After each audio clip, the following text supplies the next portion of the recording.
Hello students, चलिए आज का सेशन शुरू करते हैं। आज के सेशन में हम जो चैप्टर पढ़ने जा रहे हैं उसका नाम है पोर्टफोलियो मैनेजमेंट। ये जो चैप्टर है मेरे हिसाब से बहुत इम्पॉर्टेंट चैप्टर है। क्यों ये इम्पॉर्टेंट है? इस चैप्टर में एक ऐसा कंसेप्ट है जिसे हम बोलते हैं बीटा कंसेप्ट। ये कंसेप्ट आप देखेंगे बाकी जितने भी चैप्टर हैं उसमें इसका जिक्र कहीं ना कहीं आएगा। एट सम और अदर लेवल ये beta concept will be discussed in all the chapters. So इसी चैप्टर से हम वो कंसेप्ट को समझ सकते हैं। प्लस इस चैप्टर के अंदर एक बहुत इंपॉर्टेंट वर्ड है रिस्क। रिस्क का मतलब भी सीखेंगे हम, रिस्क किसे बोलते हैं, और रिस्क को नापना भी सीखते हैं हम, रिस्क को मेजर करना भी हम इसी चैप्टर में सीखते हैं। और risk word I would say risk को हम क्या करना भी सीख रहे होते हैं, मैनेज।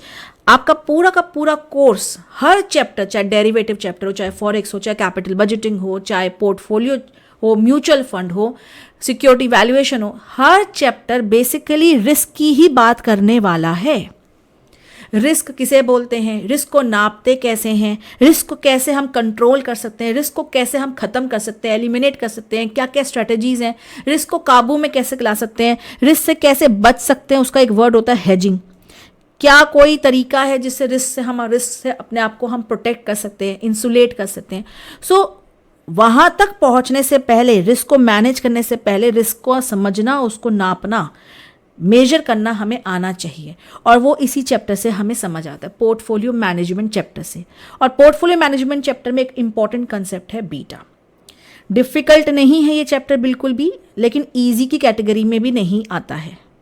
इस चैप्टर के अंदर कई सारे स्टैटिस्टिकल कंसेप्ट्स यूज होते हैं, लाइक स्टैंडर्ड डिविएशन, बट हम उन सब का डेरिवेशन सब अच्छे से समझ लेंगे, उसमें कोई दिक्कत नहीं है। सो let us start with the chapter portfolio management.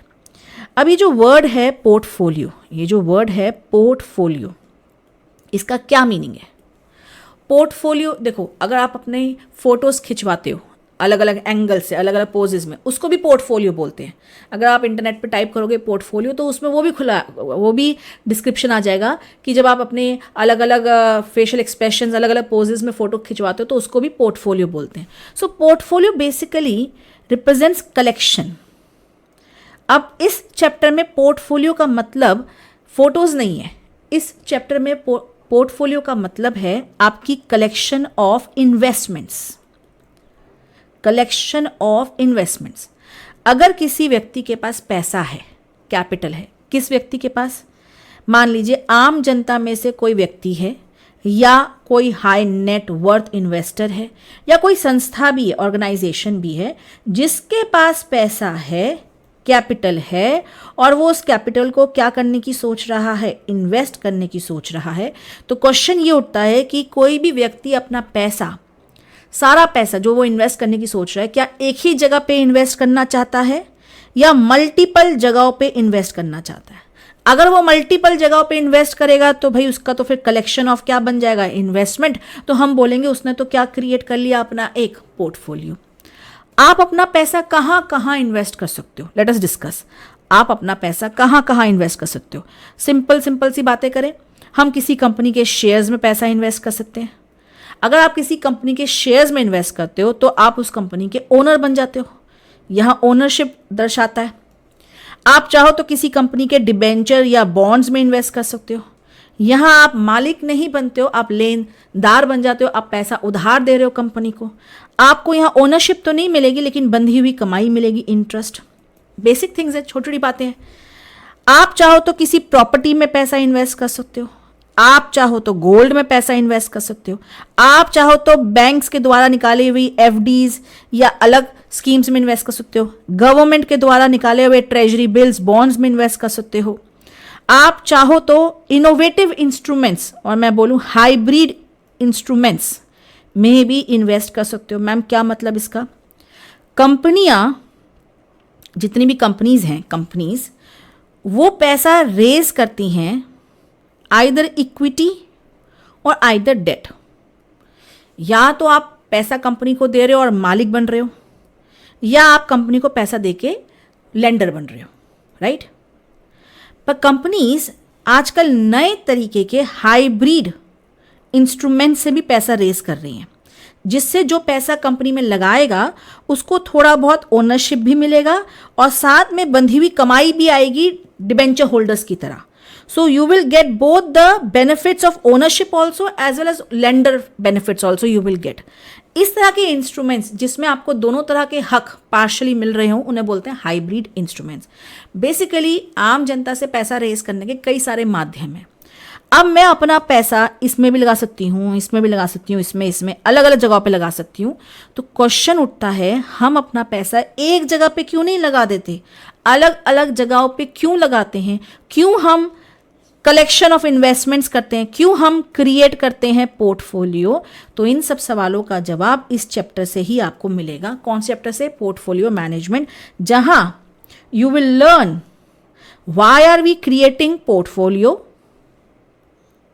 Yes, इस चैप्टर के अंदर, पोर्टफोलियो चैप्टर के अंदर सबसे पहले हम पोर्टफोलियो का मीनिंग समझ रहे हैं, फिर पोर्टफोलियो का बनाने का पर्पस क्या है, मतलब आप भिन्न भिन्न जगहों पे क्यों पैसा इन्वेस्ट कर रहे हो, आप सारा पैसा प्रॉपर्टी में क्यों नहीं इन्वेस्ट कर देते या गोल्ड में क्यों नहीं इन्वेस्ट कर देते, what is the purpose of investing in different investment options. तीसरा, मैं कैसे सेलेक्ट करूं कि मुझे पैसा कहाँ कहाँ लगाना है. Is there any theory regarding it, is there any procedure for what, how to select where to invest and where not to invest, how do we decide, that we have to study. So basically we have to select in which investment opportunity we have to invest our money, and then after creating a portfolio, so basically you are going to learn how to create portfolio.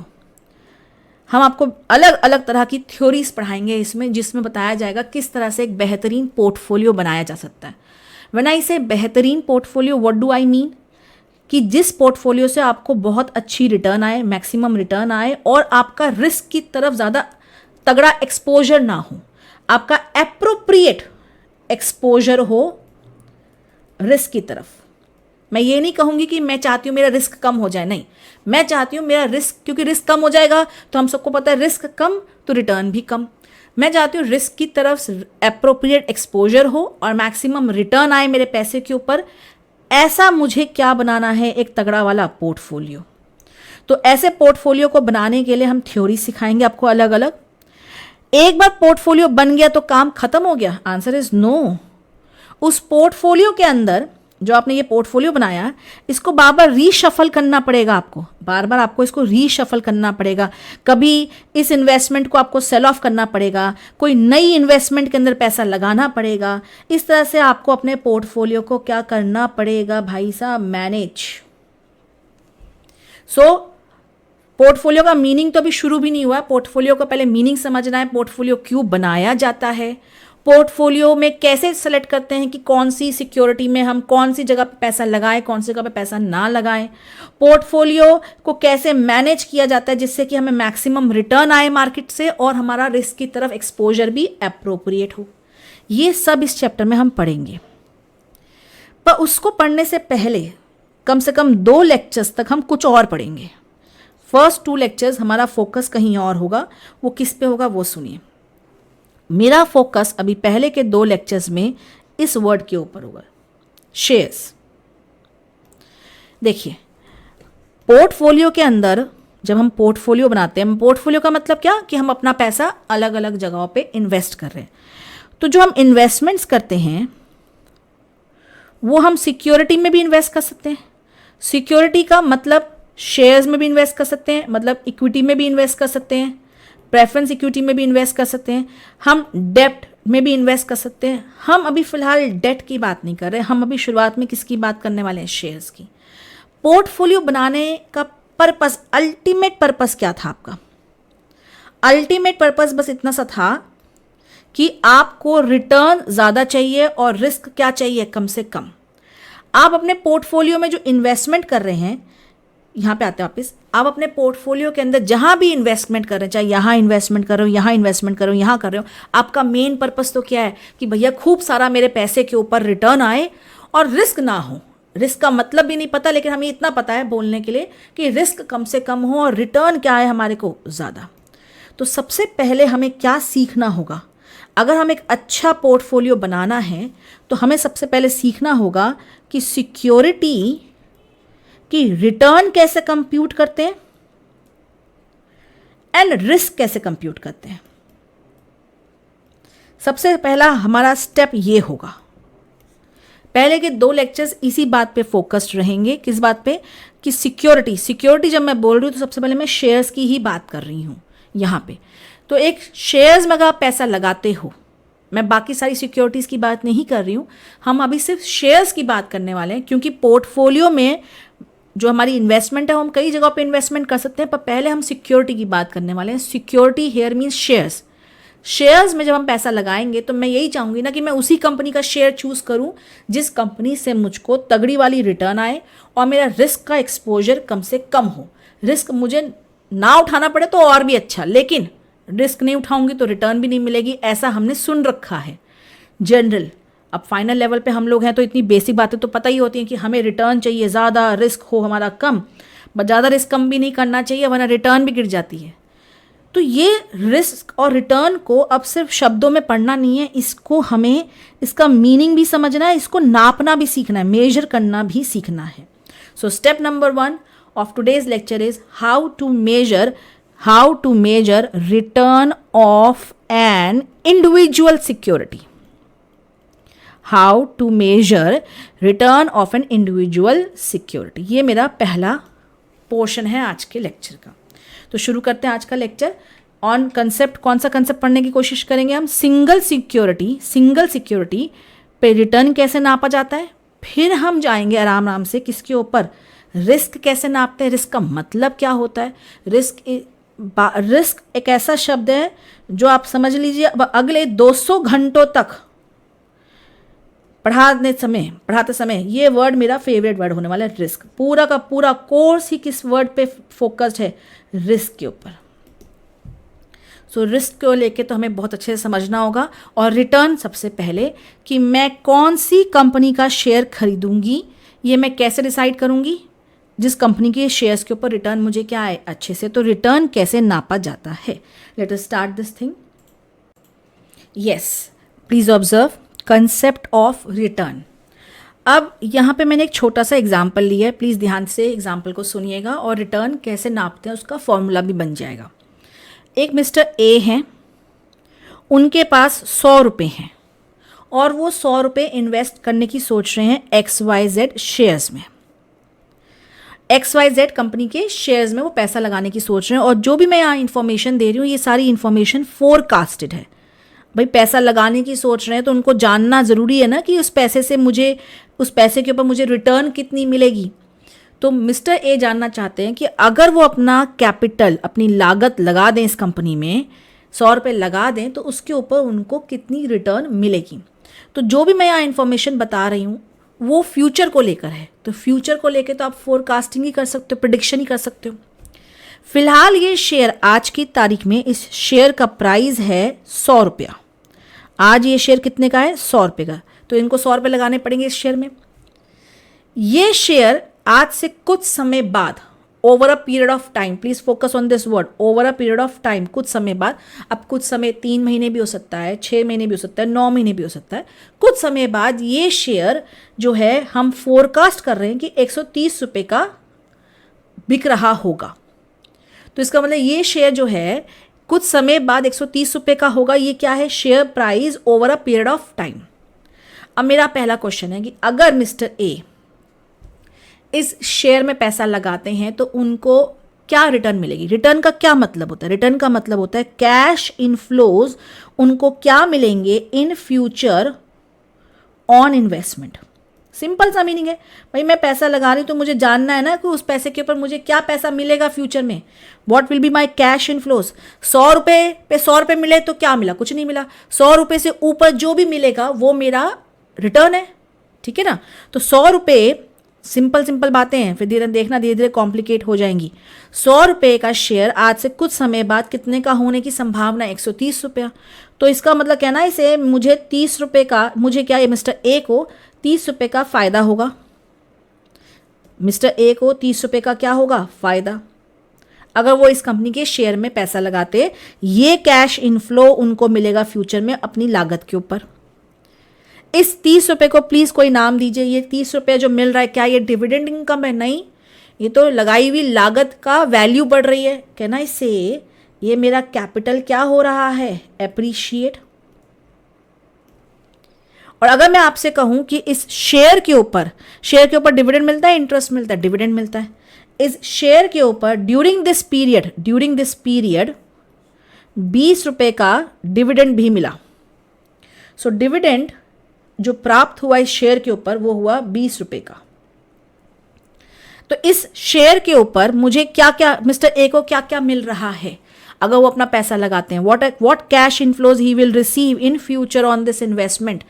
पहला, he will receive 30 rupees, दूसरा he will receive 20 rupees as dividend. So total he will receive 50 rupees. Yes और no? ये 50 rupees उनकी return है। अब मुझे कुछ symbols allocate करने हैं यहाँ पे, सिंबल्स। ये 50 रुपये उनकी रिटर्न है। रिटर्न का मतलब होता है क्या कैश इनफ्लोज मिलेंगे आपको फ्यूचर में ऑन योर इन्वेस्टमेंट। क्या ये 20 रुपये मिल गए? नहीं, ये भी फोरकास्टेड है, ये भी फोरकास्टेड है, ये भी फोरकास्टेड है। ये सारी रिटर्न क्या कर रही हूँ मैं? फोरकास्ट कर रही हूँ। भाई मैं तो आज मिस्टर ए सोच रहे हैं ना कि वो पैसा लगाएं ना लगाएं, तो वो तो ये सारी फिगर्स क्या कर रहे हैं? फोरकास्ट। अब सबसे पहले ये 100 रुपये क्या था? ये 100 रुपये था share price at the beginning of the period. तो क्या मैं इसे PO सिंबल दे सकती हूं? ये 130 रुपये क्या था? Share price over the period, इसे मैं P1 बोल रही हूं। ये जो P1, क्या ये 30 रुपये ऐसे निकाला गया ना? P1 minus P0, correct? ये डिविडेंड है। जो डिविडेंड शेयर खरीदने के बाद आपको प्राप्त हो रहा है यहां पे इस ड्यूरेशन, प्लीज अब ये जो मैं पॉइंट बता रही हूँ वेरी इंपॉर्टेंट है। आपने शेयर खरीदा, उसके बाद जो इस ओवर द पीरियड के दौरान आपको डिविडेंड मिलता है, यही डिविडेंड आपकी रिटर्न है। इससे पहले का डिक्लेयर्ड डिविडेंड, प्लीज अंडरस्टैंड, इससे पहले का डिक्लेयर्ड डिविडेंड आपका कमाई नहीं होती है। इसके ऊपर हम थोड़ा सा अटेंशन लेकर आएंगे। कौन से वर्ड के ऊपर? डिक्लेयर्ड डिविडेंड के ऊपर। यस, इससे पहले जब आपने शेयर खरीदा, इससे पहले कोई डिविडेंड डिक्लेयर हो रखा है, वो आपको मिल भी जाए तो वो आपकी कमाई नहीं होती। मैम, हमारे शेयर खरीदने से पहले कोई डिविडेंड डिक्लेयर हो रखा है तो हमको क्यों मिलेगा? तो ये समझते हैं, डिविडेंड डिक्लेयर होना का मतलब ये नहीं होता कि डिविडेंड कंपनी बांट देती है। कंपनी डिविडेंड डिक्लेयर करती है और बांटती किसी और डेट पे है। डिक्लेरेशन डेट और पेमेंट डेट अलग होती है। अगर इस दौरान आपने शेयर खरीदा है तो हो सकता है डिविडेंड आपको मिले, पर वो आपकी कमाई नहीं होती है। उसकी वजह मैं समझाती हूँ।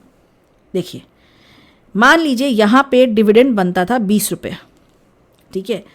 आपने सेलर से ये शेयर खरीदा। शेयर या तो होता है ex dividend price, share price, या होता है कम डिविडेंड, प्लीज ध्यान सुनिएगा, ये इंपॉर्टेंट है, कम डिविडेंड शेयर प्राइस।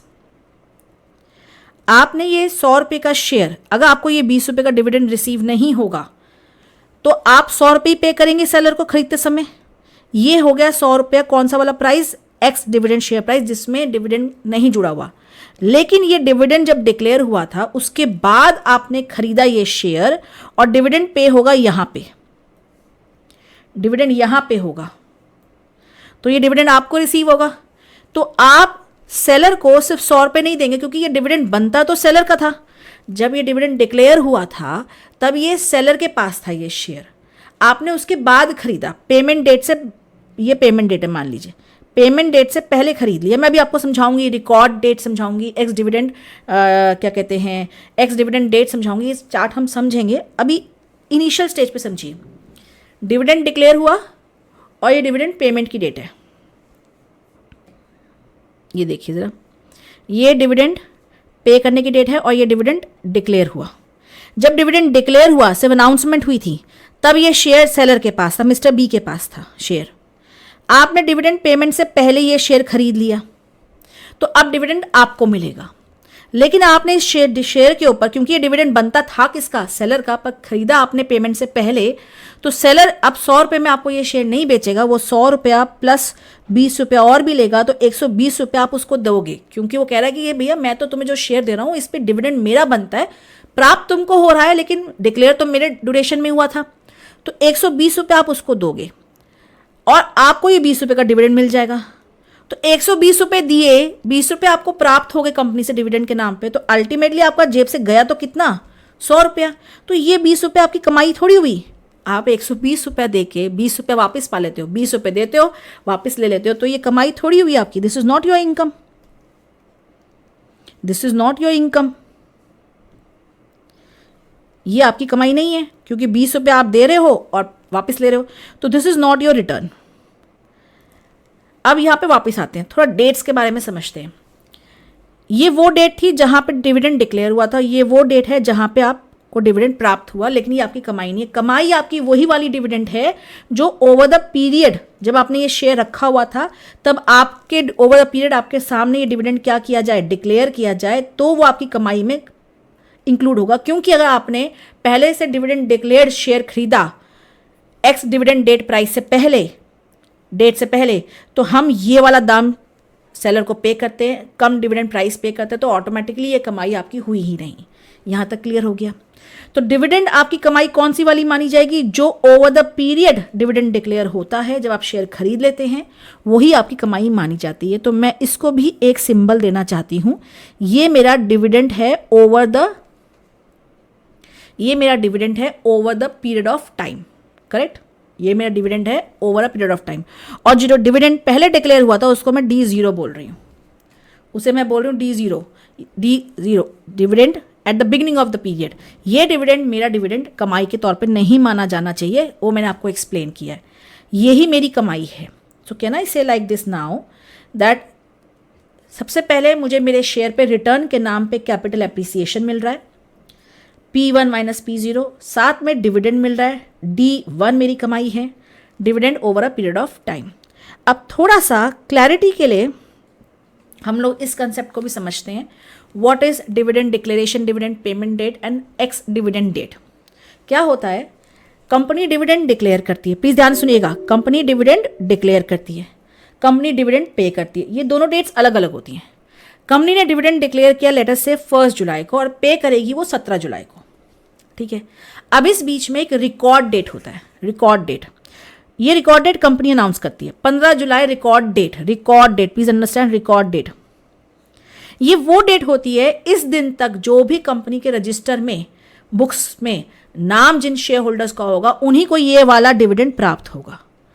15 जुलाई तक, 15 जुलाई वाले दिन जो भी रिकॉर्ड में आ जाएगा जिसका नाम, उसी को एंटाइटलमेंट होगी डिविडेंड रिसीव करने की, उसको डिविडेंड मिलेगा। जो रिकॉर्ड डेट होता है, अब इस दिन तक जिस जिसका नाम होगा शेयर्स, इसके बाद तुम शेयर खरीदो बेचो कुछ करो, इस डेट पे जिसने अपना नाम यहाँ पे दर्ज करवा दिया, record on the company's book over before 15 July are entitled to dividend. इससे पहले जिसने भी शेयर खरीदा होगा उन सबको डिविडेंड ये वाला मिलेगा, क्योंकि बुक्स में उनका नाम चढ़ चुका है। अब पेमेंट डेट पे, इस वाले दिन पे जो भी रजिस्टर के अंदर नाम होगा उनको मिलेगा। इसी डेट को, प्लीज अंडरस्टैंड, इसी डेट को ही डिक्लेयर किया जाता है ex dividend date. Ex dividend date का मतलब होता है कि भाई इस डेट के बाद कोई शेयर खरीदेगा तो उसको ये वाला डिविडेंड जो डिक्लेयर हुआ है वो नहीं मिलेगा, क्योंकि इसके बाद खरीदोगे तो बाद में आपका नाम रजिस्टर पर चढ़ेगा। इससे पहले, इस दिन तक जो चढ़ा हुआ, जिनका नाम चढ़ा हुआ है उन्हीं को ये डिविडेंड मिलेगा। इसके बाद अगर खरीदोगे बेचोगे तो अगर इस डेट के बाद, कौन सी डेट के बाद, एक्स डिविडेंड डेट के बाद आप शेयर खरीदते हो तो आपको सेलर को डिविडेंड वाला वैल्यू देने की जरूरत नहीं है। आप कौन से प्राइस पे ही शेयर खरीदोगे, एक्स डिविडेंड शेयर प्राइस पे ही खरीदोगे। इससे पहले डिविडेंड खरीदते हो, इस ड्यूरेशन में आप, इससे पहले अगर आप शेयर खरीदते हो तो आपको फिर शेयर कौन से प्राइस पे खरीदना पड़ता है, कम डिविडेंड प्राइस पे, क्योंकि ये डिविडेंड अब आपको मिलेगा जबकि आपका इसके ऊपर हक बनता नहीं है। तो आपको सेलर को थोड़ा सा एक्स्ट्रा रकम देनी पड़ेगी, क्योंकि सेलर कहता है ये मेरा डिविडेंड था, मैं फिर भी तुमको शेयर बेच रहा हूँ, तो भैया मुझे इसके ऊपर क्या मिलना चाहिए, डिविडेंड भी प्राप्त होना चाहिए। तो वो तो तुम रिसीव कर रहे हो, तो मुझे शेयर का प्राइस बढ़ा के दो, डिविडेंड का पैसा जोड़ के दो। तो इसमें शेयर का एक्स डिविडेंड प्राइस भी होता है और शेयर का डिविडेंड भी जुड़ा होता है। यहाँ तक समझ आई बात। सो एक्स डिविडेंड डेट के बाद अगर कोई व्यक्ति शेयर खरीदेगा ऑन और आफ्टर, तो will not be receiving this dividend. और अगर उससे पहले खरीदोगे शेयर, यहाँ वाले पीरियड में खरीदोगे, तो you will receive the dividend. यहाँ तक क्लियर हुआ? मैम ये एक्स डिविडेंड डेट जो होती है ये रिकॉर्ड डेट वाले दिन ही होती है? Yes, normally, yes, normally this date is on the record date. But अगर रिकॉर्ड डेट एक हॉलीडे है तो आपको इससे पिछले वाला दिन जो वर्किंग डे होगा उसको आपको एक्स डिविडेंड डेट घोषित करना होता है। मान लीजिए फॉर एग्जाम्पल 15 जुलाई जो रिकॉर्ड डेट थी वो एक संडे था, तो अब संडे वाले दिन तो आप उसको एक्स डिविडेंड डेट घोषित नहीं करते, उससे 2 दिन पहले जो वर्किंग डे होता है फ्राइडे, उसको आप एक्स डिविडेंड डेट घोषित करोगे। तो अब क्या होगा? अब ये होगा कि इस दौरान जिसने भी शेयर खरीदा होगा उसको ये डिक्लेयर डिविडेंड प्राप्त होगा। पर इसके बाद जो शेयर खरीदेगा इस वाले ड्यूरेशन में, जो भी खरीदेगा इसमें पूरे में, उसको इस वाले ड्यूरेशन में जो भी शेयर खरीदेगा उसको डिविडेंड प्राप्त नहीं होगा एक्स डिविडेंड डेट के बाद, क्योंकि एक्स डिविडेंड डेट तक खरीदे हुए लोगों की ही रिकॉर्डिंग किस पे होती है? रिकॉर्ड डेट में हो जाती है। इवन दो रिकॉर्ड डेट अलग दिख रही है, पर ये एक्स डिविडेंड डेट तक खरीदे हुए शेयर वालों की ही इंफॉर्मेशन रिकॉर्ड बुक में चढ़ती है। ठीक है, यहाँ तक समझ आ गई बात? सिंपल सा था।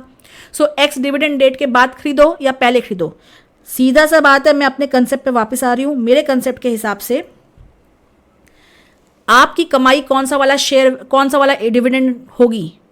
जो डिविडेंड पहले था अभी मिल रहा आपको नहीं, जो डिविडेंड आपको over the period of time में प्राप्त होगा वो आपकी कमाई है। तो इस पूरे डिस्कशन के बाद मुझे समझ आ चुका है मेरी कमाई जो है वो क्या है, P1 minus P0 which is capital appreciation as well as dividend income D1, dividend over a period of time. अब रिटर्न कंसेप्ट खत्म हो गया, आंसर इज नो। रिटर्न का तो अभी सिर्फ अमाउंट पता चला है। रिटर्न का अमाउंट कितना है सिक्योरिटी के ऊपर? 50 रुपीज। अब आगे सुनिए। अब यहां पे let us say this is your XYZ company and this is your PQR company. अब मिस्टर ए किस कंपनी में इन्वेस्ट करने का सोच रहे थे? XYZ कंपनी में। यस और नो? हम लोग क्या पढ़ रहे हैं? डू नॉट फॉरगेट, हम लोग पढ़ रहे हैं return, computation of return. Computation हम सीख रहे हैं रिटर्न की of a single security, right? हाँ जी, देखिए जरा। अब ये जो कंपनी है XYZ जो हमने अभी पिछले एग्जाम्पल में पढ़ी, यहां पे XYZ ये वाली कंपनी, यस, इस कंपनी से कितना हमारे को रिटर्न मिल रहा है? 50 रुपये। एक और कंपनी भी है PQR, वो तो रिटर्न दे रही है 70 रुपीज। अब मिस्टर ए कौन सी कंपनी में इन्वेस्ट करेंगे जहां से 50 रुपए की रिटर्न मिल रही है, जहां से 70 रुपए की रिटर्न मिल रही है? 50 रुपीज और 70 rupees, which is better? Obviously it is apparent that 70 rupees is more in absolute terms. In which terms? Absolute terms. पैसे की बात करें सीधा तो रुपए में तो 70 रुपए हमें क्या मिल रहे हैं यहाँ पे? ज़्यादा। तो हमारा लालच होगा कि क्या हम PQR में इन्वेस्ट करें? आंसर इज थोड़ा सा एक बार ये भी देख लीजिए कितनी लागत करने पे ये रिटर्न मिलती है, कैपिटल कितना इन्वेस्ट किया जाए कि ये रिटर्न मिलेगी। XYZ में एक शेयर की वैल्यू 100 रुपये है और PQR की एक शेयर की वैल्यू 1000 रुपये है। अब बताओ किसकी रिटर्न ज़्यादा अच्छी आ रही है? तो इसका मतलब रिटर्न एब्सोल्यूट टर्म्स में नहीं देखनी चाहिए, हमें जो शब्द देखना चाहिए वो है रिटर्न ऑन इन्वेस्टमेंट। किस में रिटर्न ज़्यादा अच्छी आ रही है? 50 रुपीज़ हमें मिलते हैं जब हमारी लागत होती है 100 रुपये की, तो यहाँ देखें तो 50% मुझे रिटर्न मिल रही है मेरी लागत पे। That means what is the correct word? This is not the correct word, this is your correct word, return on investment. Similarly if you see here, यहाँ पे 70 रुपीज़ की रिटर्न मिल रही है जब 1000 रुपये की लागत कर रहे हो, तो ये आया आपका 7%। अब बताइए कौन सी कंपनी प्रेफरेबल है? 50% जो रिटर्न दे रही है 7%, ma'am so obviously this is more preferable. Wait a minute, still we cannot take a call, still we cannot decide this company is better, this company is better. Please ask me the duration. आप मेरे से duration तो पूछ ही नहीं रहे कि ma'am ये 50% की जो रिटर्न आ रही है कितने टाइम ड्यूरेशन में दे रही है कंपनी. अगर मैं आपसे कहूँ ये 1 महीने के नहीं, अगर मैं आपसे कहूँ ये 8 महीने के ड्यूरेशन में रिटर्न आ रही है और इतनी रिटर्न सिर्फ 1 महीने की ड्यूरेशन में आ रही है, अब तो भैया देखना पड़ेगा ये दोनों तो कंपेरेबल नहीं है. परसेंटेज में निकालने के बाद भी कंपेरेबल नहीं है, क्योंकि ये रिटर्न है 8 महीने का दर्शाती है और ये रिटर्न सिर्फ 1 महीने में ही मेरे पैसे के ऊपर मिल जाती है. इसका मतलब ये दोनों कंपेरेबल नहीं है. आपको दोनों इन्वेस्टमेंट अपॉर्चुनिटीज का ड्यूरेशन भी क्या लेना चाहिए? सेम. सो क्यों ना एक काम करते हैं, एनुअलाइज्ड रिटर्न निकालने की कोशिश करते हैं. साल भर में कितनी रिटर्न आई, देखिए धीरे धीरे फॉर्मूला बनने जा रहा है. एनुअलाइज्ड रिटर्न निकालते हैं. पहले हम निकालते हैं XYZ की रिटर्न. XYZ से 50 रुपये की प्राप्ति हुई थी. कैसे हुई थी ये 50 रुपये की प्राप्ति? How did we get 50 rupees? 130 minus 100 plus 20 rupees dividend over the period of time. Okay, so let me write like this: 130 minus 100. This was one of the returns. Then we also got the return 20 rupees as dividend. लागत मैंने करी 100 रुपये की into 100. ये return मुझे मिलती है 8 महीने में. अगर 8 महीने में ये रिटर्न मिलती है तो 12 महीने में कितनी मिलेगी, ये कंप्यूटेशन करनी पड़ेगी. सिमिलर कंप्यूटेशन मैं PQR कंपनी की भी करूंगी. 70 रुपये की रिटर्न मिलती है. इसका मेरे पास बाइफिकेशन नहीं है तो मैं पूरा लिख रही हूँ. 70 रुपये की रिटर्न मिली 1000 रुपये की लागत पे. ये रिटर्न मिलता है 1 महीने में, तो 12 महीने में कितना मिलेगा. इस तरह से अब जो परसेंटेज निकल के आएगी वो 12 महीने को दर्शाएगी. सो आइए कंप्यूट करते हैं. ये पूरा का पूरा पोर्शन रिप्रेजेंट करता है 50%. सो 50 रिटर्न मिल रही है 8 महीने में, तो 12 महीने में कितनी मिलेगी? This is coming out to be 75%. So 75% return we are going to get annually if we invest in XYZ company. सही बात है. अगर PQR में इन्वेस्टमेंट करते हैं तो कितनी रिटर्न मिलेगी? 7%. वी रिमेंबर 7% थी है. सो 7% रिटर्न मिलती है 1 महीने में, तो 12 महीने में कितनी मिलेगी? 84% रिटर्न. देखिए सारा गेम ही चेंज हो गया. आप रिटर्न कैसे निकालेंगे? एब्सोल्यूट तरीके से नहीं भाई.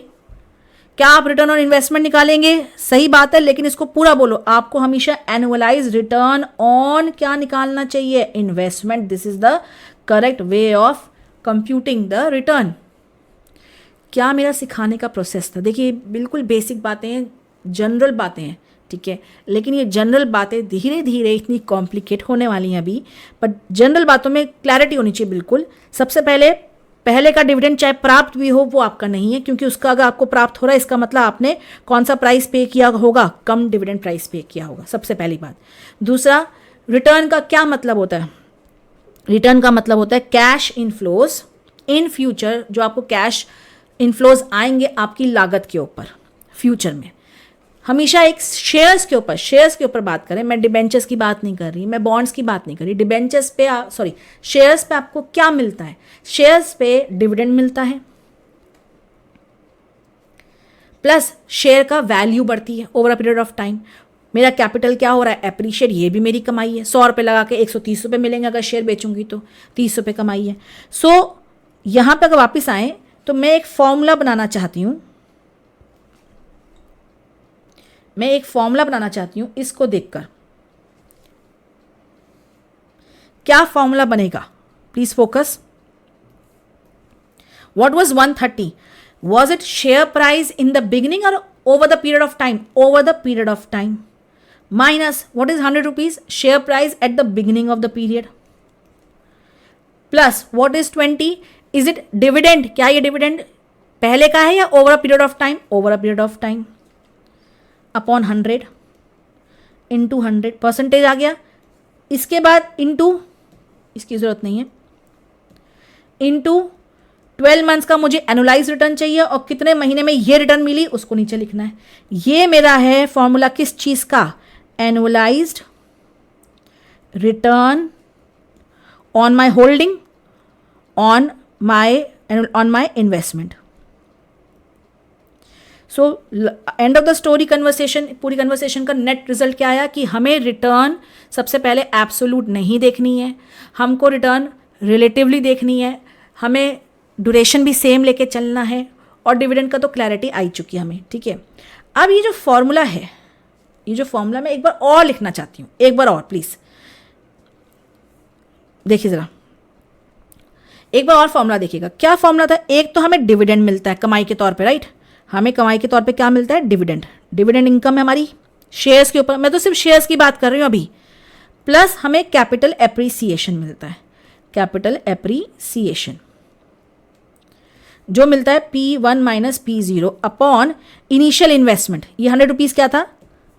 दिस 100 वॉज 100 रुपीज़ का शेयर था, राइट? लागत हमारी P0, लागत हमारी P0 इंटू 100, राइट? अगर आपको एनुलाइज निकालना है तो 12/m करोगे. मैं अभी एनुलाइज पे ध्यान नहीं दे रही, मैं रिटर्न ऑन इन्वेस्टमेंट पे ध्यान दे रही हूँ. आगे देखिएगा, मेरी बात ध्यान से देखिएगा. ये डिविडेंड मिल गया कि मैं फोरकास्ट कर रही हूँ? मैम आज तो हम शेयर खरीदने का सोच रहे हैं, हम उम्मीद लगा रहे हैं कि इस कंपनी से डिविडेंड कितना प्राप्त होगा, 20 रुपया. कैसे लगा लेते हो ये उम्मीद 20 रुपये मिलेगा? ऑब्वियसली कंपनी ने पास्ट में भी कुछ ऐसा डिविडेंड दिया होगा, तो मैं फोरकास्टिंग कर रही हूँ कि फ्यूचर में भी बड़े बड़े लोग भी यही, एक्सपर्ट्स भी यही फोरकास्ट कर रहे हैं, 20 रुपये का डिविडेंड मिलेगा, शेयर का price over a period of time 130 का हो जाएगा. ओके, तो क्या मैं ये डिविडेंड को लिख सकती हूँ? ये मेरा फोरकास्टेड डिविडेंड है, प्लस ये क्या था? P1 forecasted share price at the end of period, जो भी आप जितने भी पीरियड के लिए इन्वेस्टमेंट कर रहे हो, माइनस ये PO क्या था? PO क्या था? ये PO ये है, सॉरी, ये PO क्या था? ये PO है मेरी, जो मैं लागत कर रही हूँ इनिशियल इन्वेस्टमेंट. अब मैं और डिफरेंट नॉमेनक्लेचर दे रही हूँ. ठीक है, ये मेरी लागत थी 100 रुपया. ओके, तो can I write here this PO represents my मेरी लागत initial investment upon P0. P0 is again my initial investment.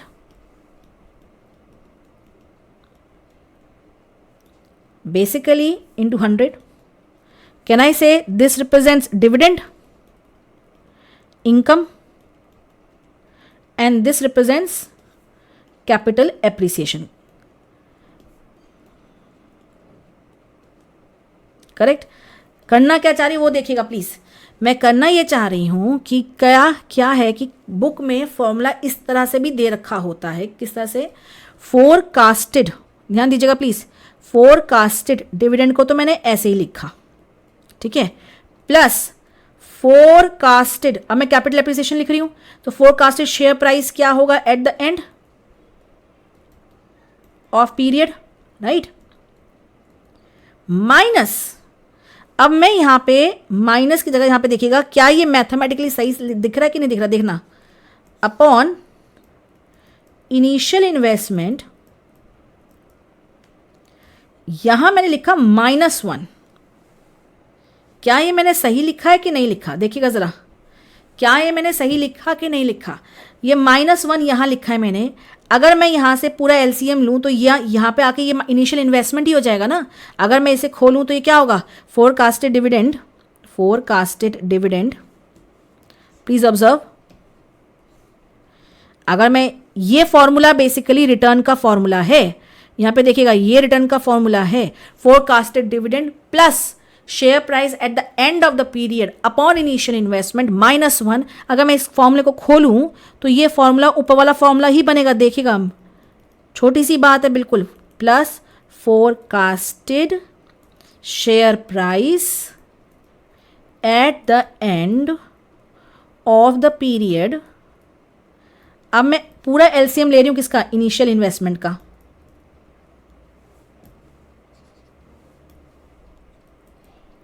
Initial investment तो यहाँ पे माइनस क्या हो जाएगा, -1 को मल्टीप्लाई करेंगे इनिशियल इन्वेस्टमेंट, तो इनिशियल इन्वेस्टमेंट ही तो आएगा, यही तो फॉर्मूला था अल्टीमेटली इन्वेस्टमेंट, और यहाँ पे ×100, यही तो फॉर्मूला है रिटर्न का, येस और no.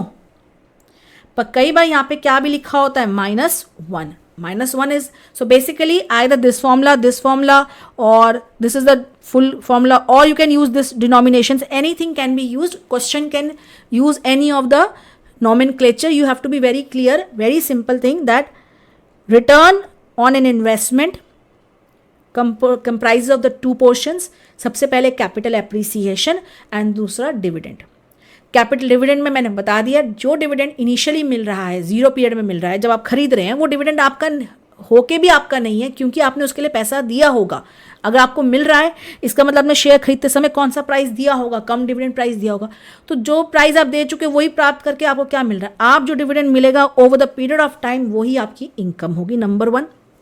Number 2, formula can be described in any of the ways, either this way you can describe the formula, okay, because हम जो क्वेश्चन सॉल्व करते हैं वो क्वेश्चन भिन्न भिन्न बुक से उठाए हुए होते हैं।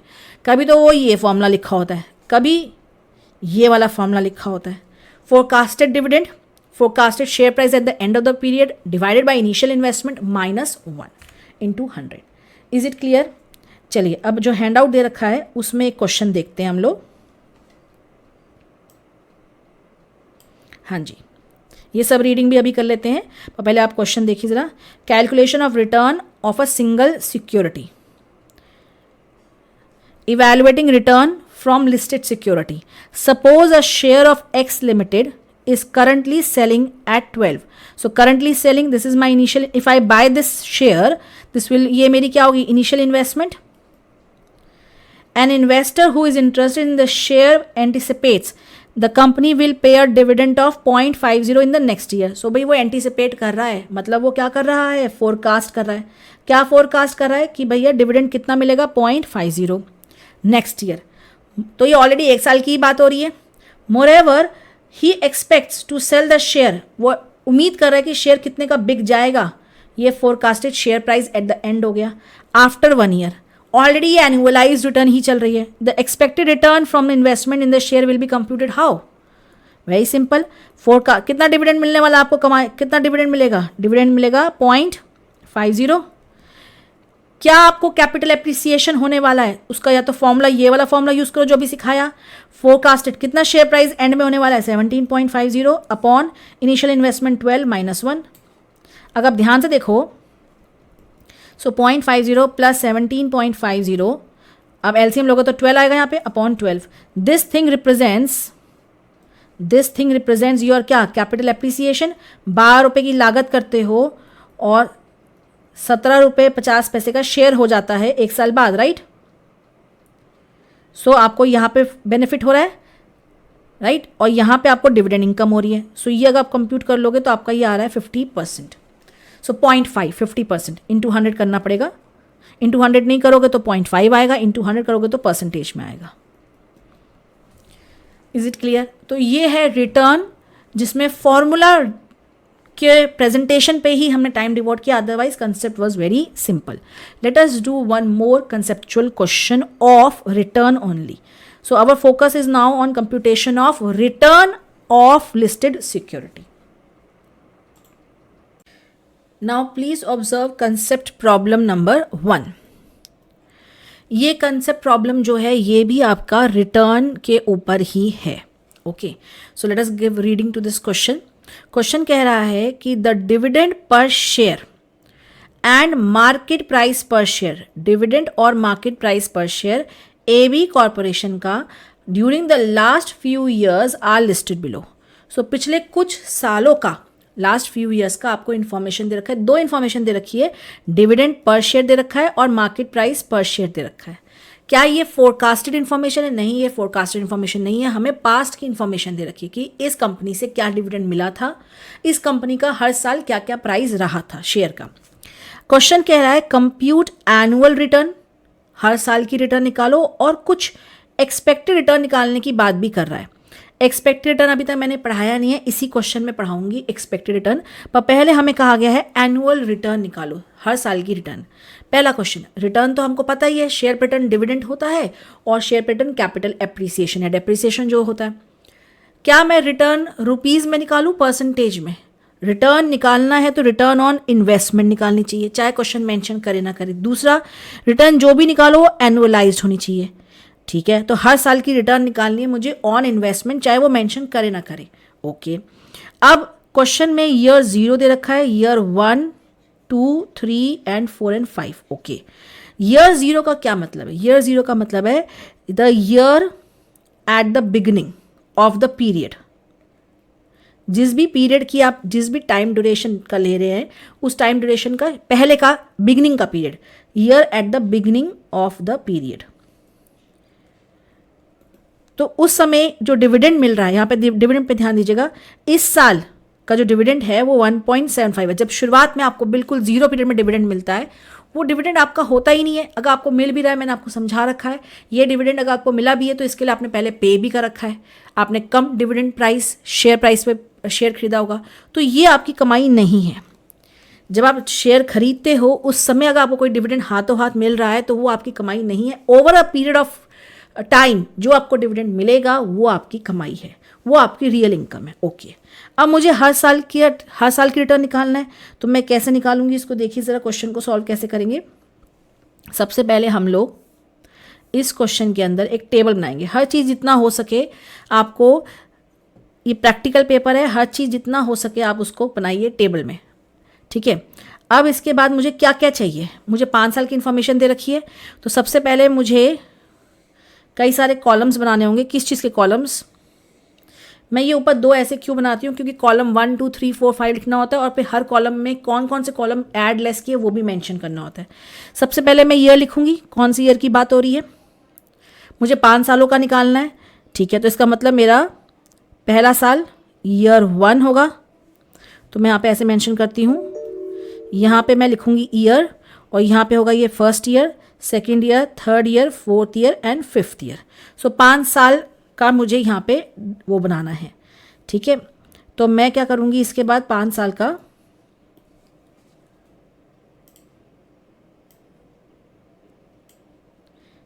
हाँ जी ईयर आ गया। अब मुझे निकालना है रिटर्न हर साल की। रिटर्न का तो एक सिंगल फॉर्मूला है, रिटर्न का तो बड़ा सिंपल सा फॉर्मूला है, P1 माइनस P0, ये फॉर्मूला इनिशियली सिखाया था मैंने। This represents capital appreciation, right, capital appreciation. फिर ड्यूरिंग द पीरियड जो भी आपको डिविडेंड मिला है D1 अपॉन इनिशियल इन्वेस्टमेंट जो लागत करी इंटू 100 और जो भी मंथ्स है इंटू 12।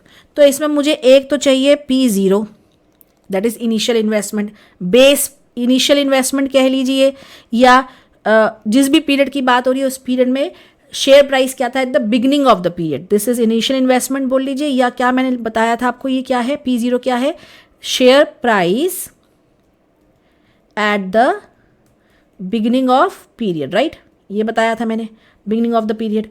तो सिमिलरली वही हम ये सारी इंफॉर्मेशन इस टेबल में लिखेंगे। सबसे पहले हम लिखेंगे P0 लिखेंगे हम लोग, that is your base price, हर साल का बिगिनिंग का प्राइस। फिर मुझे P1 चाहिए होगा, जो क्वेश्चन में दे रखा होगा। मैं P1 माइनस P0 सीधा निकाल सकती हूँ और P1 भी लिख सकती हूँ मैं, इवन मैं P1 भी लिख सकती हूँ, P1 का भी कॉलम बना देती हूँ। एक P1 का कॉलम होगा, फिर P1 माइनस P0 का कॉलम होगा which is your capital appreciation. फिर एक होगा आपका D1 का, फिर इस तरह की एनुअल रिटर्न निकालने का होगा जो कि आपका होगा P1 minus P0 plus D1 upon P0। और क्योंकि हर साल का निकाल रहे हैं तो ऑलरेडी वो एनुअलाइज्ड ही होगा, इस तरह से निकलेगा। तो इस कॉलम को मैं यहाँ पे इस तरह से इसको मैं लिखने के बाद लाइंस इसमें ड्रॉ कर दूंगी। अब यहाँ पे ये है मेरा column 1, 2, 3, 4 and 5, these are my columns. So basically this is 2 minus 1 column and this you can represent the whole formula if you want to। तो ये कॉलम्स हो गए। अब यहाँ पे क्या करना है, पहले बेस प्राइस की बात करते हैं। This is very very important discussion. Year 1 का क्या शेयर प्राइस था eight the beginning and eight the and, यहाँ पे देखिए जरा। यस, बिगिनिंग में क्या शेयर प्राइस था हमारा, अगर हम ईयर 1 की बात करें तो शुरुआत में 30 रुपीज़ था और ईयर 1 के एंड तक आते आते हमारा शेयर प्राइस, ये ईयर 1 का एंड इन्फॉर्मेशन दे रखी है, ईयर 1 के एंड तक आते आते कितना शेयर प्राइस हो गया 20। अगर मैं ईयर 2 की बात कर रही हूँ तो ईयर 2 के एंड में क्या शेयर प्राइस था 28 और ईयर 2 के बिगिनिंग में क्या शेयर प्राइस था 20। सिमिलरली अगर मैं ईयर 3 की बात करूंगी माय डियर स्टूडेंट्स, तो ईयर 3 का एंड प्राइस कितना था, शेयर ईयर 3 के खत्म होने पे शेयर का प्राइस क्या था 42 और ईयर 3 के शुरुआत में जो ईयर 2 का एंड प्राइस था, ईयर 2 के एंड में कितना शेयर का प्राइस था 28 रुपये, वही ईयर 3 के बिगिनिंग में शेयर प्राइस है। सिमिलरली मैं I will be doing it. So year 1 के शुरुआत में शेयर प्राइस क्या है 30, so let me right it here, this is 30 beginning price. और सिमिलरली एंड प्राइस कितना है 20, ईयर 1 के एंड प्राइस क्या है 20, सो लेट मी राइट है 20। तो अगर देखा जाए मेरा 30 रुपये का शेयर एक साल बाद 20 रुपीज़ का हो गया, तो क्या मेरा कैपिटल अप्रिशिएट हो रहा है, डेप्रिशिएट हो रहा है, डेप्रिशिएट हो रहा है, मेरा कैपिटल इरोड हो गया है, कम हो गया है, मुझे नुकसान हुआ है। ईयर 2 की बात करते हैं, ईयर 2 में मेरा शेयर का दाम कितना हो गया एंड तक आते आते 28 रुपये और शुरुआत में कितना था 20 रुपये, राइट। ईयर 1 का एंड इज ईयर 2 का बिगिनिंग, वेरी सिंपल। ओके, सो यहाँ पे देखिए ज़रा फिर से, सो ईयर 2 के एंड का प्राइस ये है, तो ईयर 1 का जो प्राइस है वो मेरा ईयर 2 का बिगिनिंग का प्राइस हो जाएगा, price at the beginning of the period and eight the end of the period, so 20 and 28, so 20 and 28, सो मेरा कैपिटल 8 रुपये से अप्रिशिएट हुआ, 28 माइनस 20, सो मेरा 8 रुपीज़ का अप्रिसिएशन हो गया। यहाँ पे आगे चलते हैं। सिमिलरली अब ये 28 रुपीज़ P0 बन गया for year 3, price at the beginning of year 3 is this and at the end it is 42, so 28 and 42, is it clear? कितना ये हो गया आपका 28 and 42, 28 and 42। जो सेकेंड ईयर का प्राइस एट द एंड था वो ईयर 3 का प्राइस एट द बिगिनिंग हो रहा है, सिंपल। गोइंग फर्दर, सिमिलरली अब ये मेरा ईयर 4 का प्राइस 0 हो गया और मतलब प्राइस एट द बिगिनिंग हो गया और ये मेरा प्राइस एट द एंड हो गया 42 एंड 50, 42 एंड 50। एंड सिमिलरली ये 50 जो थर्ड ईयर का एंड प्राइस था वो फिफ्थ ईयर का बिगिनिंग का प्राइस, मेरा price at the beginning of the period 50 rupees का शेयर प्राइस और एंड में हो जाएगा ये 80 रुपीज़। सो कितने से मेरा कैपिटल अप्रिशिएट कर रहा है, यहाँ पे 42 चला गया 28 से, सो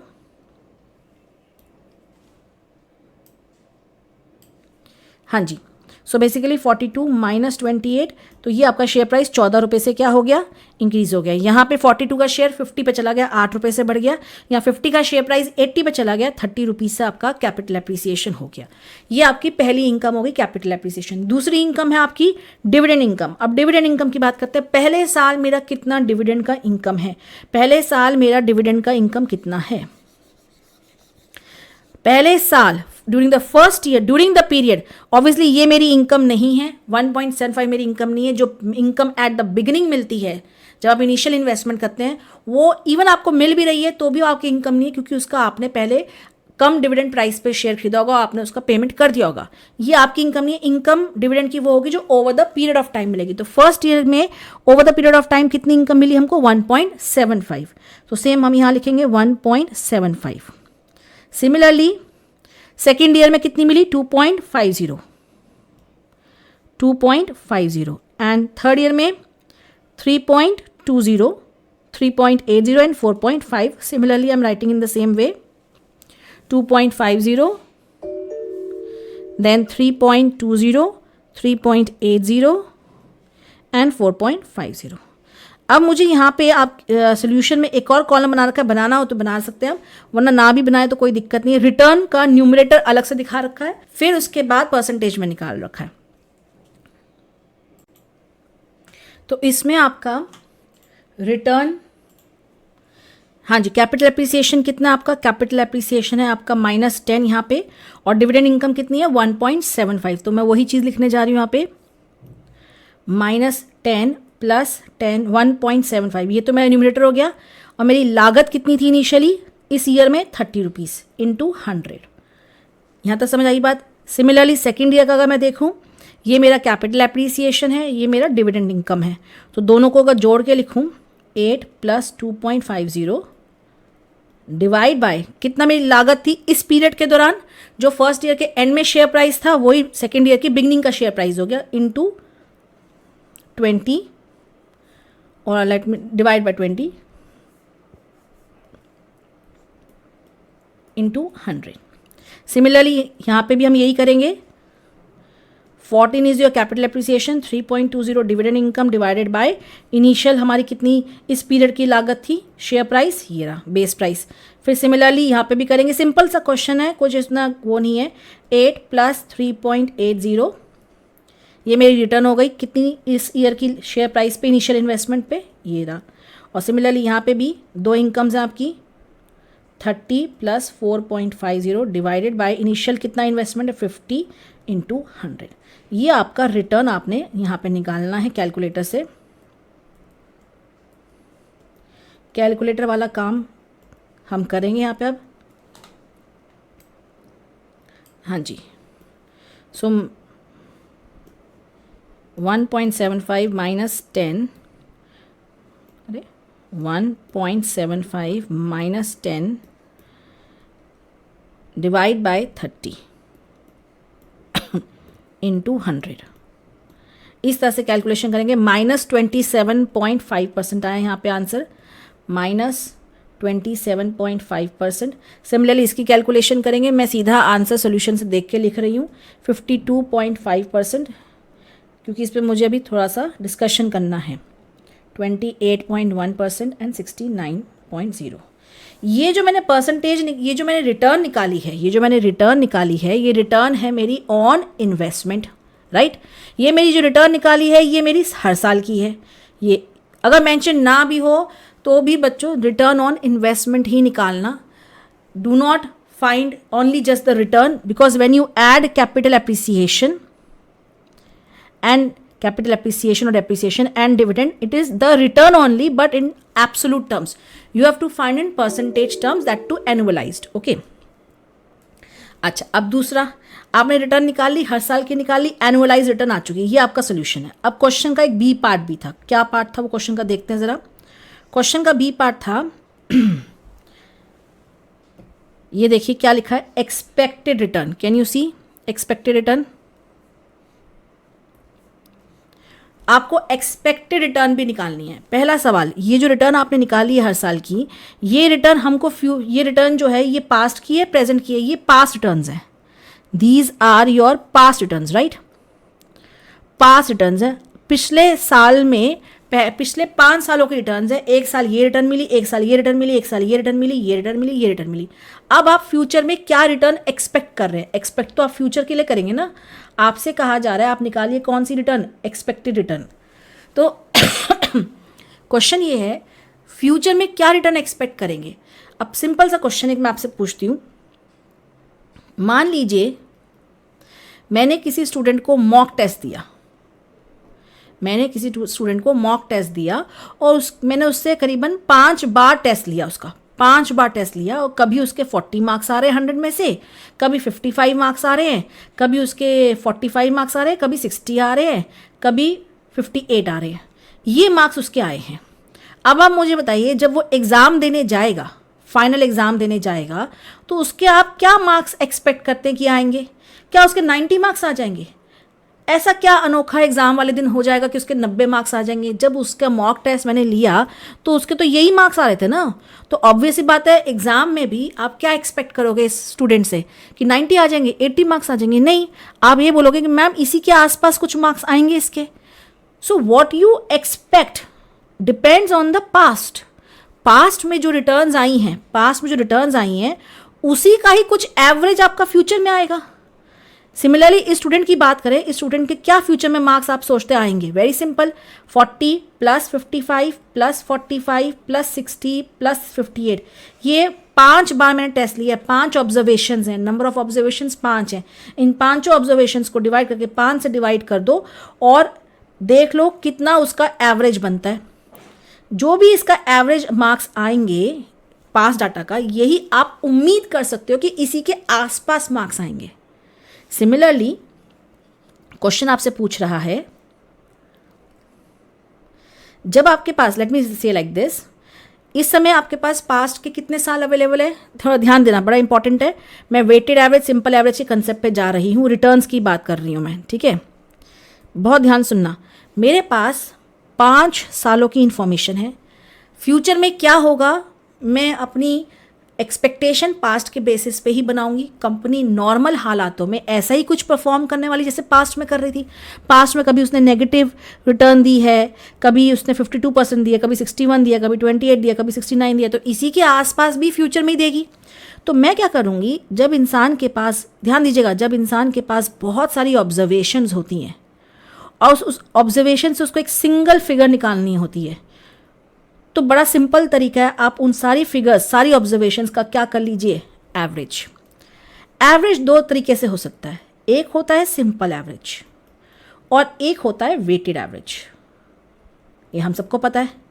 तो हमें इन्हीं 2 एवरेज से हम फ्यूचर को लेके थोड़ा सा एक्सपेक्टेशन अपनी बना सकते हैं। तो अगर मैं इस कंपनी की बात करूं तो इस कंपनी से मुझे पास्ट में -27.5%, प्लस 52.5%, प्लस 61.4%, प्लस 28.1%, प्लस 69%, ये रिटर्न्स मिली हैं। ये कितनी ऑब्जर्वेशन है, 5 ऑब्जर्वेशन, इसको जोड़ा और 5 से डिवाइड किया। मैंने यहाँ पे कौन सी एवरेज करने की कोशिश कर रही हूँ, सिंपल एवरेज, क्योंकि मेरे पास वेट्स उपलब्ध नहीं है। वेट्स के बारे में डिस्कशन अभी करना बाकी है, ये अभी इस क्वेश्चन को करने के बाद करेंगे डिस्कशन। सिंपल एवरेज निकालेंगे, सिंपल एवरेज बड़ा सिंपल है निकालना। सारी फिगर्स को जोड़ लो, ये जोड़ने के बाद आ रही हैं फिगर्स 180, 183, यस, इनको जोड़ने के बाद फिगर आ रही है 183.5 डिवाइडेड बाय 5 ईयर्स। 5 सालों में इतना रिटर्न मिला, तो एवरेज रिटर्न कितना मिलेगा, 183.5 डिवाइडेड बाय 5, सो 36.7% रिटर्न आप इस कंपनी से आने वाले सालों में हर साल एक्सपेक्टेड रिटर्न है पर एनम। अब ना बड़ा इंपॉर्टेंट डिस्कशन है, ये तो सबको समझ आ गया कि अगर एक्सपेक्ट करना है फ्यूचर को लेके तो पास्ट की इंफॉर्मेशन का एवरेज निकाल लो, एक उम्मीद पता चल जाएगी कि ऑन एन एवरेज हम कितनी उम्मीद कर रहे हैं, 36.7%। अब देखते हैं कितने स्टूडेंट्स को कुछ सही समझ आया है कि नहीं आया।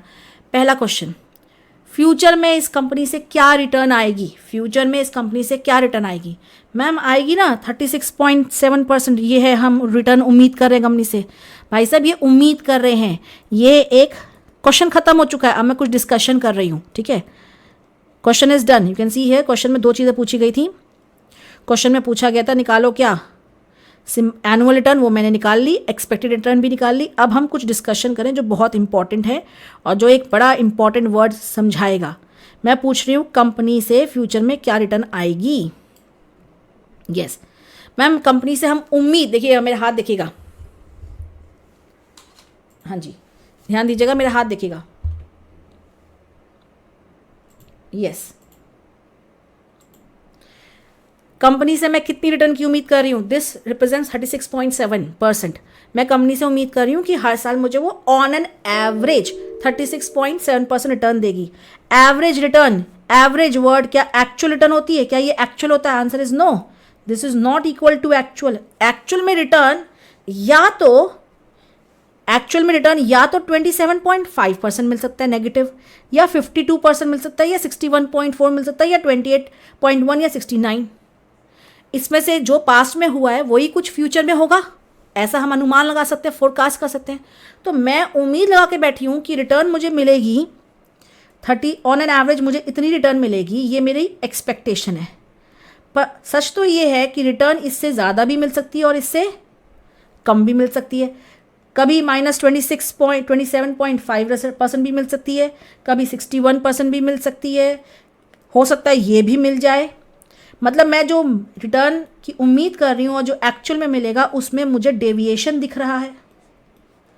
जो मैं उम्मीद कर रही हूँ 36%, मुझे कभी ज़्यादा भी मिल सकती है रिटर्न और कभी कम भी मिल सकती है। ये जो डेविएशन होता है उम्मीद और जो मिलेगा उसमें अंतर, इस डेविएशन को ही बोलते हैं रिस्क।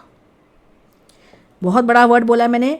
जो ये डेविएशन है, जो आप उम्मीद कर रहे हैं और जो आपको एक्चुअल में मिल रहा है, अगर वो बिल्कुल बराबर है, आप उम्मीद कर रहे हैं 15 मिलेगा और मिलेगा भी 15, तो भैया कोई रिस्क ही नहीं है। आप उम्मीद कर रहे हैं 36 मिलेगा, मिलेगा, हो सकता है मिल जाए ज़्यादा, हो सकता है मिल जाए कम, उधर बोलते हैं कि वहाँ पे क्या मौजूद है, वर्ड रिस्क। तो अगर सिंपल भाषा में बोला जाए तो रिस्क का मतलब होता है डेविएशन। किसका डेविएशन, किसका difference? Difference between expected and actual.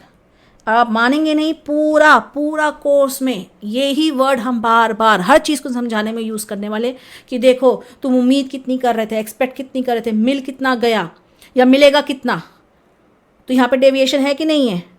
आप उम्मीद कर रहे हैं इस कंपनी से मिलेगा ऑन एन एवरेज 36.7, पर मिल सकता है ये भी कुछ भी मिल सकता है। So many deviations, observations also. So we will discuss this risk concept further later on, but here coming back to our question, I hope you have understood what is annualized return. How do you compute expected return? How do you compute expected return? Just take the average of past returns. Average of past returns. जब भी आपके पास बहुत सारी observations हों, जब आपके पास बहुत सारी क्या हों ऑब्जर्वेशन, तो उसका एवरेज कीजिए। अगर वेट्स नहीं पता तो कौन सी एवरेज कीजिए, सिंपल एवरेज। वेट्स के ऊपर तो अभी हमारा डिस्कशन होना बाकी है। सो सिंपल एवरेज और वेटेड एवरेज। सिंपल एवरेज मैंने किया, सारी रिटर्न्स का किया, और ये मेरे पास आ गया ऑन एन एवरेज मैं कंपनी से इतनी रिटर्न की एक्सपेक्टेशन रखती हूँ। अब अगर वापस नोट्स पे जाएं हम लोग, जो भी मैं लिख रही हूँ अगर आपको लिखना है तो आपको स्क्रीन को पॉज करना पड़ेगा, ठीक है। पॉज कीजिए और लिख लीजिए। अब मैं वापस ऊपर जा रही हूँ, देखिए ज़रा यहाँ पे। अगर आप निकाल रहे हैं रिटर्न, यहाँ पे ध्यान दीजिएगा, अगर आप निकाल रहे हैं return of an individual security, तो कैसे रिटर्न निकल सकती है? आपको निकालना पड़ेगा एवरेज रिटर्न। एवरेज रिटर्न निकालने का तरीका क्या है? सारी ऑब्जर्वेशंस का summation. This is very important. Summation sign भी समझ लीजिए। देखिए, अगर मुझे फॉर्मूला लगाना है, एक फॉर्मूला, ठीक है, बनाना है, तो कैसे बनाएंगे फॉर्मूला? बहुत सिंपल है। आपने 5 सालों की रिटर्न्स को जोड़ा है, समेट किया है, तो इसे हम बोलते हैं समेशन। समेशन मतलब एडिशन। आपने, मैं यहाँ पे लिख रही हूँ फॉर्मूला, इसे बोलते हैं summation. I is equal to, कितनी ऑब्जर्वेशन है? 5 ऑब्जर्वेशन है, starting from 1 to n। n here represents 5 observation. तो अगर आप यहाँ पे लिखेंगे क्या? 5। और फॉर्मूला लिखते समय हम यहाँ पे क्या लिखते हैं? जितनी भी नंबर ऑफ क्या है observation, from first observation to number of observation, आपने रिटर्न्स को जोड़ा है और रिटर्न्स को जोड़ा है, डिवाइड बाय आपने किया है नंबर ऑफ ऑब्जर्वेशन। ये आपका एवरेज रिटर्न निकली है। कभी कभी हम रिटर्न्स को आर दिखाते हैं, कभी कभी हम रिटर्न्स को एक्स भी डिनोट करते हैं। So X, small X, big X. So हम ये फॉर्मूला अगर मैं एक्स के हिसाब से लिखूँ, एवरेज रिटर्न ही है ये, और एवरेज रिटर्न ही आपकी एक्सपेक्टेड रिटर्न भी होती है, सिंपल एवरेज, ठीक है। Summation I is equal to 1 n x upon number of observation. यहाँ तक समझ आई बात? अगर आपको सिर्फ 3 ऑब्जर्वेशन जोड़ना होता, मान लीजिए मुझे लेट अस से 3rd, 4th, 5th ऑब्जर्वेशन ही जोड़नी है किसी भी पर्पस के लिए, तो मैं फॉर्मूला लिखती summation I is equal to from 3rd observation till 5th observation, मैं जोड़ रही हूँ कौन सी फिगर को? x को। तो इस तरह से रिप्रेजेंट किया जाता है, ठीक है। यहाँ तक समझ आई बात? तो हमने यहाँ पे फिलहाल 5 ऑब्जर्वेशन जोड़ी हैं, तो फिलहाल 5 ऑब्जर्वेशन जोड़ी हैं, तो 5 ऑब्जर्वेशंस को जोड़ना है समेशन। तो ये हमारा किसका फॉर्मूला आया है? Average return. एवरेज रिटर्न ही एक्सपेक्टेड रिटर्न है। मैम यहाँ तो कुछ और लिखा हुआ है, देखिए यहाँ पे,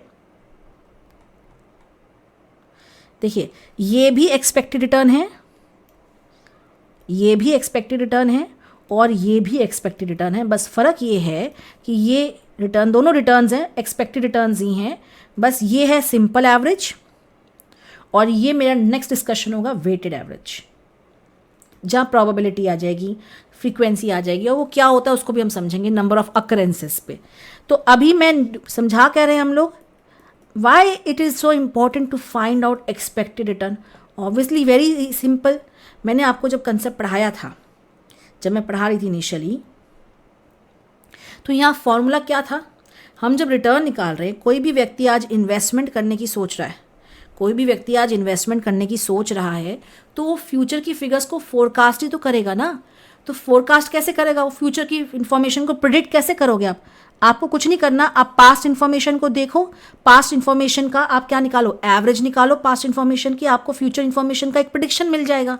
तो hence in order to find out the return you need to forecast, you need to find out expected return. आप इन्वेस्टमेंट तभी कर सकते हो किसी चीज़ में जब आपको पता हो, आप अनुमान लगाओ कि हाँ भाई इसमें से इतनी रिटर्न मिलने की संभावना है, तभी तो आप कंपेयर कर सकते हो ना।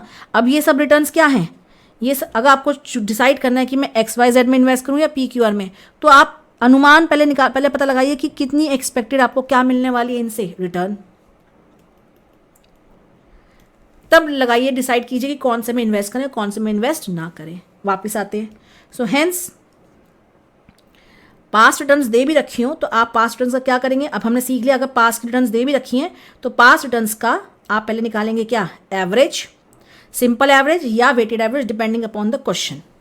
अब आप जब हम थोड़ा हायर लेवल के क्वेश्चंस पे जाएंगे, धीरे धीरे बढ़ाते जाएंगे, ये तो अभी हमने बिगिनिंग स्टेज की है, जॉय टच बिगिनिंग स्टेज पे प्लीज़ अंडरस्टैंड, ये वाला कॉलम ये अभी तो आपको मिल रहा है। अब आगे आगे जैसे जैसे हम क्वेश्चंस में बढ़ेंगे सीधा आपको ये वाली इंफॉर्मेशन दी जाएगी रिटर्न्स की, सीधा आपको 5 साल की क्या दे दी जाएंगी, रिटर्न्स, सीधा परसेंटेज में, और वहां से क्वेश्चन शुरू हुआ करेगा और आपसे पूछेगा क्वेश्चन कि निकालो क्या एक्सपेक्टेड रिटर्न, तो यहां से क्वेश्चन शुरू होगा। तो बड़ा सिंपल है, सिंपल एवरेज करना है या वेटेड, अभी तो वेट्स का तो मैंने डिस्कशन ही नहीं किया। आपके पास 5 ऑब्जर्वेशन बराबर अहमियत रखती है, 5 का क्या निकाल लीजिए, सिंपल एवरेज। सिंपल एवरेज का फॉर्मूला आपको मैंने बता दिया। So expected return can be simple average और weighted average depending upon the question. Is it clear? Okay, now let us give a reading of whatever we have learn till now. ये अभी हमने नहीं पढ़ा है, इसको हम पढ़ेंगे, ठीक है। पर सबसे पहले हम एक रीडिंग दे देते हैं जो हमने अब तक समझा है। हाँ जी, ये हैंड आउट आपको दिखेगा उस ऐप के ऊपर, देखिए ज़रा। मैंने हैंड आउट को कैसे क्लासीफाई कर रखा है मैं वो भी एक्सप्लेन कर देती हूँ। जैसे जैसे लेक्चर्स होते जाएंगे, हर लेक्चर का portfolio is normally divided into 8 to 9 lectures. उस 8 to 9 लेक्चर्स में जो लेक्चर 1 होगा उसका कंटेंट लिखा होगा, फिर इसके बाद लेक्चर 2 का कंटेंट होगा, लेक्चर 3 का, हर लेक्चर के साथ कंटेंट उसका अपलोड होता जाएगा। सो यहाँ पे देखिए ज़रा, देखिए पहले कंसेप्ट को, yes, concept number 1, it says the securities available to an investor. ये जो अब मैं रीड कर रही हूँ ये वो पार्ट है जो मैंने शुरुआत में समझाया था कि लोग इन्वेस्ट करते हैं अलग अलग तरह की सिक्योरिटीज़ में। So securities available to investor for investment are numerous in nature, in number and of various types. तो कई सारी सिक्योरिटीज अवेलेबल है। Securities are normally classified on the basis of ownership of security. Are you a equity holder और debt holder, such as equity shares, preference shares, debentures and bonds. In recent time, a number of securities with innovative features, अब वो बात कर रहे हैं कि आप चाहो तो हाइब्रिड इंस्ट्रूमेंट्स में भी पैसा लगा सकते हो, are available in the market like convertible debentures, deep discount bonds, zero coupon bonds, flexi bonds, floating rate bonds, global depository receipts, euro currency bonds etcetera are some examples of the new securities. Among this vast group of securities, an investor has to choose those ones which he considers worthwhile to be included in his investment portfolio. अब investor को choose करना पड़ेगा कि भैया वो कौन सी security में पैसा लगाए, कौन से में ना लगाए. वो कैसे चूज करेगा? वेरी सिंपल आंसर, जिस सिक्योरिटी से रिटर्न ज़्यादा आ रही हो और जिस सिक्योरिटी का रिस्क कम हो उसको चूज कर ले. अभी प्राइमा फेसी तो हम ये बोल सकते हैं, वैसे ऐसा नहीं है, हम पोर्टफोलियो बहुत सोच समझ के बनाते हैं, उसके अलग कंसिड्रेशंस हैं, पर फिलहाल के लिए हम उसी में पैसा लगाएंगे जिससे रिटर्न ज़्यादा आएगी और जिसमें रिस्क अप्रोप्रिएट होगा. This requires a detailed analysis of all securities available in the market. और इस डिटेल्ड एनालिसिस में अभी हम फिलहाल एनालिसिस कर रहे हैं रिटर्न कैसे नापते हैं और रिस्क कैसे नापते हैं हर सिक्योरिटी का. एनालिसिस ही तो कर रहे हैं. आगे, return and risk of a security. A person makes an investment in expectation of getting some return in the future, yes, but future is uncertain and so is the uncertain future returns. It is uncertainty associated with the returns from the investment that introduces the risk for investor. आप उम्मीद expect कर रहे हो हमारे वाले question में 36%, कम भी return मिल सकती है, ज़्यादा भी मिल सकती है। ये जो अनसर्टेनिटी है कि क्या मिलेगा, उम्मीद कुछ मिल कुछ और रहा है, एक्सपेक्टेड कुछ एक्चुअल में मिल कुछ और रहा है, इस डिफरेंस, इस गैप को ही रिस्क बोलते हैं, इस डेविएशन को ही रिस्क बोलते हैं। जब मैं रिस्क मेजर करूंगी तो मैं डेविएशन ही मेजर कर रही होंगी, डिफरेंस ही मेजर कर रही होंगी, किसके बीच का, एक्सपेक्टेड और एक्चुअल का। आगे चलते हैं। It is important to here to distinguish between expected return and realise return from an investment. सही बात है। The expected future return is what, ये सब हम पढ़ चुके, समझ चुके, इसको रीडिंग कर रहे हैं। Expected future return is what an investor expects to get from his investment. ये हम एक्सपेक्ट कर रहे हैं पास्ट में जो हुआ उसके बेसिस पे। Realise return is what an investor actually obtains from his investment at the end of the period. Investor makes the investment decision based on the expected return from the investment. अब जो हम उम्मीद कर रहे हैं उसी के बेसिस पे तो हम डिसीजन ले लेते हैं, पर मिल कुछ और सकता है हमको। अब क्या मिलेगा वो तो फ्यूचर में ही पता चलेगा, पर हम इन्वेस्टमेंट आज कर रहे हैं तो हम इन्वेस्टमेंट करते समय, माय डियर स्टूडेंट्स, इन्वेस्टमेंट करते समय क्या हम रियलाइज रिटर्न पे ध्यान देते हैं या जो हम उम्मीद कर रहे होते हैं, जो हम उम्मीद कर रहे होते हैं उसके बेसिस पे इन्वेस्टमेंट कर देते हैं। अब रियलाइज क्या होगा वो तो फ्यूचर में पता चलेगा। However, actual return realized from the investment may not correspond to the expected return. तभी तो रिस्क आता है। The possible variation, variation means deviation of actual return from expected return is termed as risk. If actual realization corresponds to expectation exactly, अगर आपने जो उम्मीद करी आपको वही मिल जाए, there would be no risk. Wonderful. इसका मतलब हमें ये भी पता है कि रिस्क कब नहीं होता, जब जो पास्ट में हो रहा है उसका एवरेज अगर जब हम करते हैं उतना ही हमको फ्यूचर में भी मिल जाए। मतलब इस कंपनी में हम उम्मीद कर रहे हैं 36.7% की और मिल भी जाए कितना फ्यूचर में, 36.7%, उसका मतलब इस कंपनी में कोई रिस्क था ही नहीं।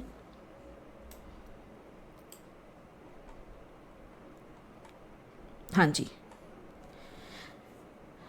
देखिए आगे। There would be no risk. Risk arises where there is a probability of variation between expectation and realization. Probability word को हम थोड़ा आराम से डिटेल में पढ़ेंगे। Realization with regards to an investment. Thus, risk arises from variability in return. अब एक line हमें मिल गई, जो रिटर्न हम उम्मीद कर रहे हैं और जो एक्चुअल में मिल रही है उसमें जो वेरिएशन है, डेविएशन है, उसी को रिस्क बोलते हैं। So variability in the returns between expected and what we realize is risk. An investment whose returns are fairly stable is considered to be low risk investment. Example, government securities whose returns are fairly stable and which are free from default are considered to be. Default here means what, आप जो उम्मीद कर रहे हैं आपको उतना ही मिल रहा है, कोई डिफॉल्ट नहीं हो रहा, इसका मतलब वहाँ पे कोई रिस्क, कम रिस्क है। Where an investment whose returns fluctuate significantly is considered to be highly risky investment. Equity shares का example हो गया। The essence of risk is in an investment is the variation in its return. Variation in returns is caused by number of factors. वो सब factors भी हमें discuss करना है, systematic factor, unsystematic factor, ये सब हम डिस्कस करेंगे, to be discuss in detail in later part of lecture.